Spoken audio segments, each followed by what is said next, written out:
Hello everyone, myself Vignesh Anand. In this video, we are going to see about the induction type relays and the types of induction types relays as a shaded pole relay, then a whatever meter type relay, then induction cup type relays. So in the earlier video, we have studied about the or shared our knowledge about the normal basics of relays and electromagnetic relays and their types. So in this video, we are going to mainly focus on the induction type of relay. So this induction type of relay is also called as a magnitude relay. This works on the principle of normal induction motor or as an like a energy meter type of relays. So in this relay, basically the relay in which the metallic disc is allowed to rotate between the two electromagnet, which means that in the top and bottom there will be one electromagnet, in between there will be one rotating disc.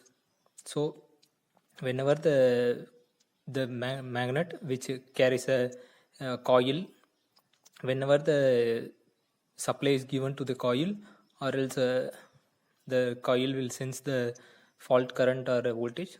In that time the coil get energized and it will disturbs the torque in which the disc get which means the metallic disc get rotated, and it will touch the strip circuit and the trip will be initiated. So this is the basic things of the induction type of relay. So in this relay, a metallic disc is allowed to rotate between the two electromagnet. The coil are energized with a AC supply. The torque is produced in the relays due to the interaction of one alternating flux with another one. Due to this, the eddy current induced in the rotor by another flux. So as this interaction of alternating flux is the base of the operation. So this is mainly used in the AC, which means AC quantities as a AC voltage or AC current. It cannot be used in a DC quantities. So these are the three types of induction type relays. One is shaded pole type, another one is whatever meter type, and third one is the induction cup type. First, shaded pole type induction relays. So in this, a electromagnet will be placed and the coil will surround the electromagnet in which the AC supply is given to the coil. It may be a current or voltage. In here we are using current as a input source. Then the flux will be created in the poles of the electromagnet. One is a shaded portion and another one is a unshaded portion. The marking symbol is shown as a shaded rings. Then the disc is placed in between the electromagnet.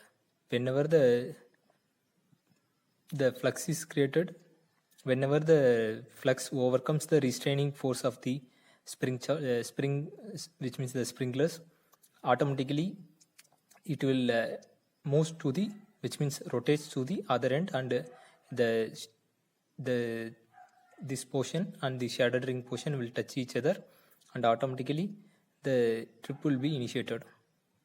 So it is consists of an aluminum disc which is free to rotate in an air gap of a electromagnet. The part of a pole face of each pole is shaded with the help of copper band or a copper ring. This portion, the shaded ring, is copper or a ring portion. Then the total flux produced due to the alternating current split into two phases. Two fluxes displaced in a time and space due to the shaded ring. Due to the alternating flux, EMF get induced in the shaded ring. So the main concept is that the portion, the flux is produced by the alternating current which we have energized the coil. This is the basic of the shaded pole type. Next one is a whatever meter type induction relay. In this we have a two electromagnet. One is a upper E shaped electromagnet and another one is a lower U-shaped electromagnet. Then the current inducing coil, which means the relay coil in the upper magnet, which is connected, and current will be injected. Then the secondary portion, which means the secondary coil which is connected in the U-shaped magnet. See, the connectivity is coming from the other end, and the coil gets into a number of turns and moves to the other end of the U-shaped magnet, and it will reaches back to the primary of the coil. So in between the both of the magnet, one disc will be placed. So the disc which carries of a spring, spiral springs, and the disc which is connected with the trip coil. So normally it consists of a E-shaped magnet which is in the top, and the U-shaped magnet which is at the bottom. So the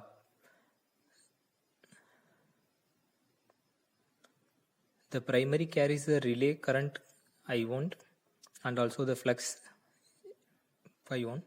Then the EMF gets induced in the secondary side of the coil, and the secondary side which carries the flux of Phi2.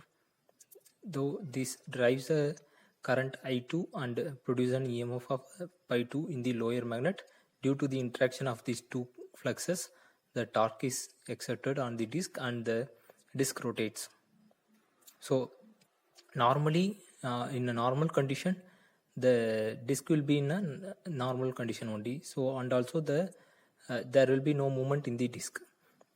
Whenever the injecting current, which means the primary side injecting current, is higher during the fault condition, at that time, due to the flux created in the primary side, which get induced in the secondary side, and it will affect the secondary side of the coil also, and automatically during at the time, the torque which produced in the coil, which means the flux produced in the coil which initiates some torque, the torque produced in the coil of the secondary side or primary side, that will gets more than the restraining force or the restraining torque, which means the restraining torque is carried in this portion spiral springs of the disc. So if the torque, restraining torque is lower than the produced induced torque, means at the time automatically the disc rotates, and it will initiate the trip circuit, and the trip circuit which is connected to the breaker tripping coils, and the trips will be initiated. Then the faulty portion get isolated. This is the basics of the watt-hour meter type of induction relays. Then the third one is the induction cup type relays. So in this, it consists of a cup type rotor in the middle of the area, then surrounding by the stationary cores. Then the electromagnet, which consists of poles. In here we are using 4 poles. Each pole consists of individual coils. Whenever the coil get energized, automatically the flux will be induced in the coil, and this flux tends to move this cup, rotating the cups, and which means the cup type rotors, and the stationary cores will be get affected, and in this time there will be some torque which produced in the due to the fault current. The torque will overcomes the restraining force of the which means the spring torques, and automatically the trip get initiated. Most in this is the basic diagram of the induction cup type relay. So most of them will be a similar, which means a same condition for a normal operation and also the fault time operation. That's why you can come across with the before videos, in that the basic principles of relays have been explained clearly. So we can easily able to understand by just with the diagrams how these normally operating, or normally it's working and all. Thanks. Share your knowledge and gain your knowledge. Nandri. Vanakkam.